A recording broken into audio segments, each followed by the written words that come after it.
বইছে শান্তির বাতাস। এর মাঝেই এ নিয়ে নতুন অধ্যায় শুরু হয়েছে মিশরে। লোহিত সাগর তীরবর্তী মিশরের শহর শার্ম আল শেখ এখন মুখরিত বিশ্বের ২০টির বেশি দেশ ও সংস্থার প্রধানদের পদচারণায়। রয়েছে বিশ্বমোড়ল যুক্তরাষ্ট্রও। এটিকে বলা হচ্ছে শান্তির জন্য সম্মেলন। যার পরিকল্পনায় গাজায় আপাতত বন্ধ হয়েছে যুদ্ধ, সেই মার্কিন প্রেসিডেন্ট ডোনাল্ড ট্রাম্প এ সম্মেলনের সভাপতি।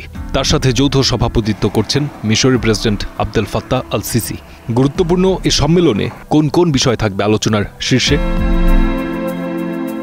বিষয়টি নিয়ে মিশরের প্রেসিডেন্টের কার্যালয় থেকে বলা হয়েছে, মূলত দুটি লক্ষ্য পূরণ করতেই এ সম্মেলন।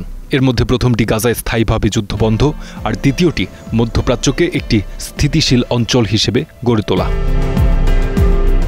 তবে এর বাইরেও আলোচনা হবে যুদ্ধ পরবর্তী গাজার ভবিষ্যৎ প্রশাসন কেমন হবে তা নিয়ে, যাতে করে এসব দেশ একটি ঐকমত্যে পৌঁছাতে পারে। গত শুক্রবার কার্যকর হওয়া যুদ্ধবিরতি চুক্তির প্রথম ধাপের অধীনে গাজা থেকে ইসরায়েলি সেনা প্রত্যাহার, ৫টি মানবিক সহায়তা পথ খুলে দেওয়া এবং বন্দি বিনিময় শুরু হয়েছে।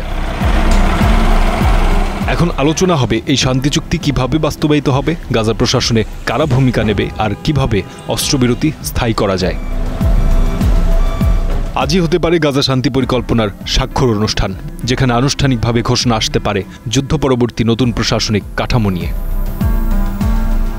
সম্মেলনে যোগ দিয়েছেন ফিলিস্তিনের প্রেসিডেন্ট মাহমুদ আব্বাস, কিন্তু তাতে অংশ নিচ্ছেন না ইসরায়েলের প্রধানমন্ত্রী বেনিয়ামিন নেতানিয়াহু। ইসরায়েলিদের ধর্মীয় উৎসব ঘিরে ছুটির কারণে তিনি যাচ্ছেন না। থাকবে না হামাসের কোনো প্রতিনিধিও।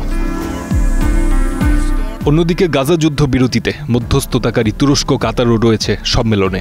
এছাড়া Jordan, Bahrain, France, Germany, Italy, Pakistan, Indonesia, Saudi আরবের নেতারা ছাড়াও রয়েছেন জাতিসংঘের মহাসচিব, আরব লীগের প্রধান, এমনকি সাবেক ব্রিটিশ প্রধানমন্ত্রী টনি ব্লেয়ারও। ফারদিন খান, স্টার নিউজ।